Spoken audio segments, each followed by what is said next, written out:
புரட்சித் தலைவர் எம்ஜிஆர், புரட்சித் தலைவர் அம்மா, இவங்களுடைய வழி தோன்றலாக இருக்கக்கூடியவங்க எல்லாமே தொடர்ந்து விஜயின் பக்கம் தொடர்ந்து போயிட்டே இருக்காங்க. என்ன காரணம்? ஒரு மோசமான மாலுமி, தன்னை மாலுமி என்று சொல்லிக்கொண்டு காரை ஓட்ட தெரியாத டிரைவர் காரை ஓட்டினா ஆக்சிடென்ட் தான் ஆகும். அது மாதிரி கப்பலை இயக்க தெரியாத ஒரு மாலுமி என்று பொய்யை சொல்லிக்கொண்டு இயக்கிய மனிதர் இந்த கப்பல் மூழ்கின்ற நிலைக்கு கொண்டு சென்று விட்டார். மக்கள் போவது மோகன் அப்படியே கப்பல் மூழ்க போகுது. பக்கத்திலேயே ஒரு கப்பல் கிடைக்குது. தாவி போயிடலாம், நம்ம வேற வழி இல்லை, கரை சேர வேண்டும். இல்லை, ஒரு மாபெரும் கட்சி, மாபெரும் ராணுவ கட்டுப்பாட்டோடு இந்த கட்சினா சாதாரண கட்சி இல்லைங்க. நான் முனுசாமியை தகரம்னு சொன்னேன். எங்களது பொதுச் செயலாளர் மாண்புமிகு அமைச்சர் ஆனந்த் அவர்களை தங்கம்னு சொன்னேன். அதை மாற்றி அந்த நண்பர் டிவியில் போடுறப்ப என்ன பண்ணிட்டாரு, தகரம் அதிமுக, தங்கம் தாவேகான்னு போட்டாரு. இல்லை, அந்த மாதிரி செய்தி வர்றது உங்களுக்கு ஹாப்பியாக தான் இருந்திருக்கும் அந்த டைமில்? இல்லை, நான் இப்படி நான் வளர்ந்த இயக்கத்தை அப்படி சொல்ல மாட்டேன். எலும்பு கூடாகி விட்டது, முடிந்து விட்டது. இந்த மூச்சு ஒன்று தான் மீதி இருக்குது, வேற என்ன இருக்குது? அவரை சுற்றி 4-5 சகுனிகள் இருக்கிறார்கள். அந்த சகுனி ஒன்று பொள்ளாச்சியில் இருக்கு, இன்னொரு சகுனி திருவண்ணாமலையில் இருக்கு, சகுனிகள் ஒன்று மதுரையில் இருக்கு. இப்படி 3-4 சகுனிகள் முடித்து விடுவார்கள். அவ்வளோதான். இப்போ அவர் இன்னொருத்தர் கூப்பிடுறாரு, திகார் ஜெயில் ஹீரோவை, நீ வா அப்படின்னு. அவர் முடிவுரை எடுத்துடுவார். ஏன்னா அவர் கட்சி அவர் முடிச்சுட்டு தானே வர. ஆகவே நீ இறங்குன்ற, நான் இந்த ஆளு இறங்குங்க கீழே, நீங்க இறங்கி தொலையா, எல்லாம் போச்சு, ஐசியூல இருக்க, மூச்சு விடுறது ஒன்று தான் பாக்கி இருக்கு, வா வெளியில வா, தலைவரையும் அம்மாவையும் நினைச்சிட்டு கட்சியை காப்பாத்து. அயோக்கியத்தனமா 4 பேர் நீங்க சேர்ந்து திமுகவோட கூட்டணி பேசி இந்த ஆட்சியை கைவிடுப்பதற்காக முடிவெடுத்தீங்களே, நியாயமா? இல்ல, திமுகவோட கூட்டணி பேசி ஆட்சி அமைக்கிறதுக்கு, ஆட்சியை கவிக்கிறதுக்கு. தாவேகாவுக்கு வாக்களித்த 25 பேரும் எப்பொழுதும் தாவேகாவினுடைய ஆதரவாளர்களாக இருப்பாங்க. இல்லை, இது பதவிக்காகத்தான் அதை பண்ணாங்கன்னு ஒரு விமர்சனம் இருந்தது. பதவிக்காகனா நாளைக்கு இந்த பதவி கைக்கு வந்துடும் என்ன அக்ரிமெண்ட் ஆகியிருக்கு. அவங்கள்ட்ட கோயம்புத்தூர்ல இருந்து சிறுவாணி தண்ணி குடிச்சுக்கிட்டே பேட்டி கொடுத்துட்ருக்கேன். பட் இங்கே வேலுமணி அவர்கள் இந்த கட்சியை நடத்துவதற்கு தலைமை இருக்கலாம். 2016 ஒரு பெரிய சர்வ பல்லமையா இருந்தது. இப்போ 2026 டோட்டலா எதிர்க்கட்சி அந்தஸ்து கூட எல்லாம் போயிட்டாங்க. ஆனா அந்த கட்சி வலு பெறணும், எஸ்பி வேலுமணி அவர்கள் தலைமை தாங்கணும்னு நினைக்கிறீங்க? இருக்கிறதுல பெட்டர். என்ன நான் சொல்ல வரேன், என்னுடைய நிலைப்பாடு என்னன்னா, பெட்டர் தென் பழனிசாமின்றது தான் வேலுமணி. இல்லை, அவருக்குமே இப்போ பதவியெல்லாம் பறிச்சுட்டாங்க. என்னங்க பதவி, வெங்காய பதவி. இந்த பதவியை வேலுமணி ரோட்டில் எடுத்துன்னு போகிறாரு, போயிட்டே இருக்கும்போது முன்னாள் அமைச்சர் வேலுமணியை பார்த்து, துணை பொதுச் செயலாளர் வேலுமணி அவர்களே அப்படின்னா கூப்பிடுவாங்க. இல்லை, தெரியாம, ஏய் முன்னாள் அமைச்சர் வேலுமணி சௌக்கியமா அப்படின்னா கூப்பிடுவாங்க. இல்லை சார், வேலுமணி சார் சௌக்கியமா சார், ஓடிந்து சார் சௌக்கியமா சார். தனிப்பட்ட ஆளுமை இருக்குங்கிறீங்க? அவர்கிட்ட இருக்கு, நான் பார்த்துருக்கேன். ஏன்னு கேட்டீங்கன்னா, தாவேகான ஒரு கட்சி ஒரு சீட்டு கூட வராதுங்க சொன்ன ஒரு பழனிசாமி எவிடன்ஸ் சொன்னுமா, இவ்வளோ கேவலமாக பேசியிருக்காரு. இப்போ என்ன நிலைமை பழனிசாமிக்கு? 3வது இடத்துக்கு போய் திமுக காலில் விழுந்து ஆட்சி அமைக்கிற நிலைமைக்கு. இதுக்காக இந்த கட்சி வளர்க்கப்பட்டது சொல்லுங்க. எல்லா விதத்திலும் எங்கேயாவது ஏதாவது கிடைக்குமான்னு குற்றச்சாட்டு. ஒரு சின்ன ஏதாவது ஒன்று கிடைச்சா உடனே அந்த பழியை தூக்கி இந்த முதலமைச்சர் மேலே ஏதாவது சொல்லணும். அதுக்காகவே சில பேர் அலைமோதுகிறார்கள். ஒரு மாதம் ஆகலை மோகன், 40 நாள் ஆகலை, என்ன அடிச்சுட்டு உனக்கு? முதலமைச்சர் அப்படி இப்படி அசம்பிளியில் இப்படின்ட்டாரு. இல்லை, இப்படின்னா என்ன அர்த்தம்? எல்லாம் சமாதானம் இருக்குன்னு கூட சொல்லலாம்ல. நீங்கள் தப்பா எடுத்து இல்லை, இந்த சைகை சமாதான சைகையா? சமாதான சைகை இப்படி வச்சுக்கலாமா? உறுதிமொழி எடுக்கலாமா?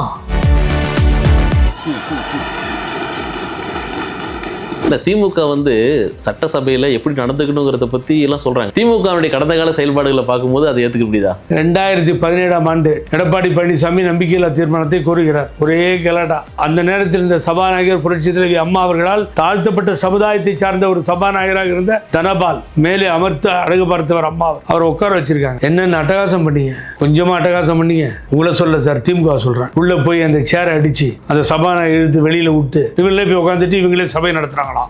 வெக்கமா இல்ல? மிக மிக சாமானிய குடும்பத்தில இருந்து இந்த சபையை நடத்தி கொண்டிருக்கிறேன். ஒரு சபாநாயகரை சட்டையை கிழித்து சபாநாயகர் பதவியை அவமானப்படுத்துவது. மிக தாழ்த்தப்பட்ட சமுதாயத்தை சார்ந்த தனபாலை நீங்கள் அவமானப்படுத்தினீர்கள். ஆனால் தனபாலின் மகன் இன்றைய தினம் அமைச்சராக அங்கே ஆக்கப்பட்டிருக்கிறார் லோகேஷ். இந்த சாதனையா லோகேஷ் தமிழ்? இந்த சாதனையை செய்தது யார்? சிஎம் விஜய். இவ்வளவு செல்வாக்கா இருக்கக்கூடிய ஒரு முதலமைச்சர் விஜய் அவர்களை ஆராசா ரொம்ப அநாகரிகமான வார்த்தைகள் கொண்டு விமர்சிக்கிறாரு. ஒரு கேவலமான செயல். எங்கள் தலைவர் விஜயை மாத்திரம் பேசல, அவர் அப்படிதான் ஸ்டாலினையும் பேசிட்டாரு. அவருடைய தலைவரே அவர் அசிங்கப்படுத்தி பேசியது இந்த கடந்து முடிந்த தேர்தலில் ஒளிபரப்பாகியது. அதனால பெரிய அடி திமுக. கனிமொழி தாக்கு ஸ்டாலின் பஞ்சாயத்து ஆகட்டும், இப்போ அவரு தான் பெரிய பிரெயின் இருக்கா. இந்த டெல்லிக்கு போகும்போது அப்படி இங்கிலீஷ் கூட்டிட்டு வர ஒன்று, இன்னொன்று தங்கச்சி நம்ப மாட்டாரு. முட்டாள், நாதேரி, லூசு இப்படிலாம் திட்டா. எம்ஜிஆர் புரட்சி தலைவர் எம்ஜிஆர் லூசுன்னு சொன்னவங்க பைத்தியக்காரன். அப்புறம் இங்க சொல்றதுக்கு என்ன இருக்கு? வேற மக்களால் தேர்ந்தெடுக்கப்பட்ட தலைவர்கள். எவனாச்சும் ஒருத்தன் வாயில வந்து எல்லாம் பேசிட்டானா ரொம்ப பெரிய புத்திசாலி அவன். இல்ல இன்டெலெக்சுவலா பேசுற மாதிரி பேசுறாரு. அறிவில்லாதவன். திமுக கூட்டணியில் யாருமே இல்லை, கம்ப்ளீட்டா காலி ஆகி போச்சு. நினைச்சு பாருங்க மோகன், எவ்வளவு கோபமா இருந்திருக்காங்க, எப்படா வெளியில வருவோம்னு காத்துக்கிட்டு இருந்திருக்காங்க. இல்ல ஆராசா வந்து தனிச்சு நிக்கணும் கூட்டணியில் அறிவிங்க தலைவரே அப்படின்னு சொல்லிட்டு ஸ்டாலின் பார்த்து சொல்றாரு. அது வடிவேலு ஒரு படத்துல, உங்க அப்பனுக்கு பிறந்திருந்தீங்கன்னா இந்த கோட்டை விட்டு தாண்டி வரக்கூடாது, தைரியம் இருந்தா வாடான்னு கூப்பிடுவாரு. அவன் பயில்வான் சும்மா ஜம்முன்னு உடம்பு வச்சுக்கிட்டு ஏதோ கையில வச்சு இப்படி திருப்பிட்டு வரண்டா அப்படின்னு இவர் சொல்லிட்டு வடிவேலு திரும்பி பார்ப்பார். பின்னாடி ஒரு 4-5 பேர் நின்றுட்டு இருந்திருப்பான். ஒருத்த கூட எல்லா போச்சு ஓடிடுச்சா, ஐயோ மாட்டிக்கிட்டேன்னு சொல்லி. அது மாதிரி ஒருத்தரும் இல்லையே. நீ என்ன இனிமேல் தனியா கூட்டணி வச்சுக்கிறது? ஆள் இருந்தா தானே கூட்டணி வச்சுக்குவ. பழனிசாமி கதி உனக்கே ஆயிடுச்சு. இப்போ ஒருத்தர் இல்லையே. இனிமேல் நீ கூட்டணி வச்சுக்கிட்டேன்னா வைக்காட்டா எந்த கட்சியை போய் தேடுறது கூட்டணிக்காக? அப்படிப்பட்ட கலைஞருக்கு பேனா நிறுத்த வேண்டும் கடலிலே என்பது கனவு. முன்னாள் முதல்வர் ஸ்டாலின் கனவு, திமுக கனவு. நீ வச்சு பாடுறாடே பேனா உடைக்கிறனா இல்லையான்னு முழக்கமிட்டது யார்? சீமான். அவரை கட்டி பிடிச்சிட்டு முத்தம் கொடுக்கறது யார்? பொதுவெளியில் ஒரு அரசியல் நாகரிகம்னு சொல்றாங்க. இது பேனா உடைக்கிறது. அவர் வந்து உன்னை கட்டி பிடிச்சிருந்தா கூட பரவாயில்ல, அவர் செவனேண்டுக்கு போய் விழுந்து பேசுற. இவர் ஸ்டாலின் செய்யறாருங்க. அதை இல்ல பொதுவெளியில ஒரு நிகழ்ச்சியில கலந்துக்கிறாங்க, பரஸ்பரமா பேசிக்கிறான்னு சொல்றாங்க. இப்போ கரெக்ட், யுவர் கரெக்ட். இப்போ நான் கூட வேலுமணி அவர்களை பார்த்தேன், உண்மையை சொல்றேன். எடப்பாடி பழனிசாமி அவர்களை திமுக வெளியிலிருந்து ஆதரவு கொடுத்து முதலமைச்சர் ஆக்கலாம் அப்படிங்கிற அளவுக்குலாம் திட்டம் போட்டதா பேசப்படக்கூடிய. திட்டம் போட்டது உண்மை. இது ஒரு பெரிய விஷயமா கேட்கிறேன். திட்டம் போட்டது உண்மை. உனக்கா எனக்கான சண்டை. நீ இங்கே கொடுத்துரு, நீ சப்போர்ட் பண்ணிட்டு நில்றான்னு திமுக. இல்ல நான் பிறந்ததே முதலமைச்சராக இருக்கணுன்றதுக்கு தான் அதை சசிகலா போட்ட பிச்சை. இப்போ நீங்க பிச்சை போட்டீங்கன்னா நான் கண்டினியூ பண்ணிடுவோன்னு சொல்லி வெளியில சொல்லக்கூடாது. போன 4 பேர் ஒரு நாளைக்கு வெளியில வரும். தாவேக்கால இணைஞ்சிங்க, முதல்வர் விஜய் அவர்களை சந்திச்சிங்க, என்ன பேசுனீங்க, என்ன சொன்னீங்க? நான் அவரிடத்துல ஒரு பண்பு பார்த்தேன். பாராட்டுகின்ற அளவில் தேவையில்லாமல் பேச்சுக்களை எல்லாம் அவர் பேசலை. அவர் என்னகிட்ட நீங்கள் என்ன பேசினார்னா, புகழேந்தி சார் எப்படி இருக்கீங்க, சௌக்கியமான்னு கேட்டார். அதுதான் எனக்கு பெரிய மகிழ்ச்சி. நான் டிவி தினம் பார்க்குறீங்களா சார்னு கேட்டேன்.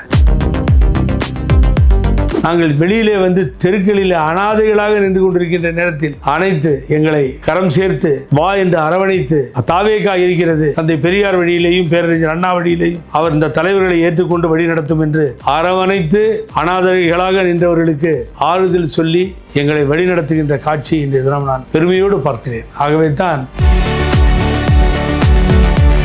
இன்னைக்கு தந்தை பெரியாரை அந்த அளவிலே பெரிய படத்தை போட்டு பின்னாடி கட் அவுட் பண்ணி, அதுக்கு முன்னாடி தானே விஜய் நிற்கிறார். அண்ணாவையும் புரட்சி தலைவர் எம்ஜிஆரையும் வேன்ல வச்சிருக்கார்.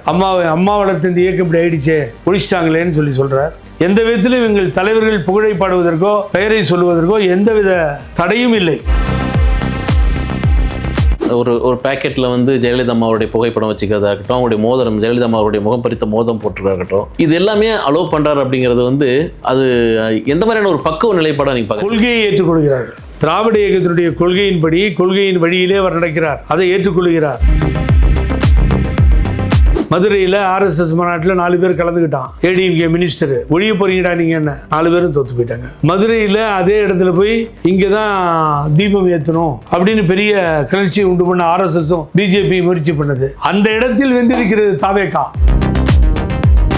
எதை எதிர்க்க வேண்டும், இந்த பிஜேபி வரக்கூடாது, இந்த பாசிச சக்திகள் இங்கே கால் ஊன்றக்கூடாது என்பதிலே மத சார்பற்ற சக்திகள் ஒருங்கிணைந்து நின்றதே, அதற்கு முழு வடிவம் கொடுத்து வெற்றி கண்டது இந்த நாட்டினுடைய முதலமைச்சர் விஜய் அவர்கள். என்ன வேண்டும் இதை விட சொல்லுங்க பார்ப்போம். விஜய் தான் வேட்பாளர், சின்னம் தான் விசிலாச்சு. அப்ப வேட்பாளர் தெரியல, ஜாதி ஒழிந்தது, மதம் ஒழிந்தது. ஜோசப்னு கிண்டல் பண்ணான். இன்னைக்கு மாண்புமிகு ஜோசப் விஜய் அவர்களே வணக்கம்ன்ற, வேற வழி இல்ல. மதத்தை ஒழித்தார், ஜாதியை ஒழித்தார், பூத்து கமிட்டி கூட காசு கொடுக்காம, ஓட்டுக்கு காசு கொடுக்காம முதலமைச்சராக வந்த சரித்திரம் மாபெரும் சரித்திரமாக மாறியுள்ளது. சி ஜோசப் விஜய் எனும் நான்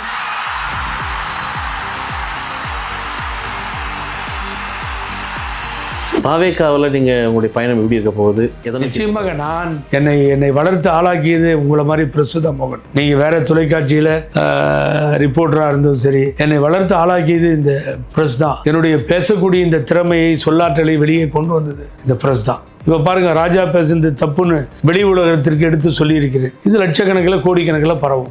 களப்பணி ஆகட்டும், பேச்சிலே ஆகட்டும், கொள்கையை முழக்கத்திலே ஆகட்டும், செய்கின்ற சாதனைகளை மக்களுக்கு எடுத்து செல்கின்ற பணியாக இருக்கட்டும், இந்த பணிகளை மேற்கொள்வேன். இந்த அரசிற்கும் இந்த கட்சிக்கும்.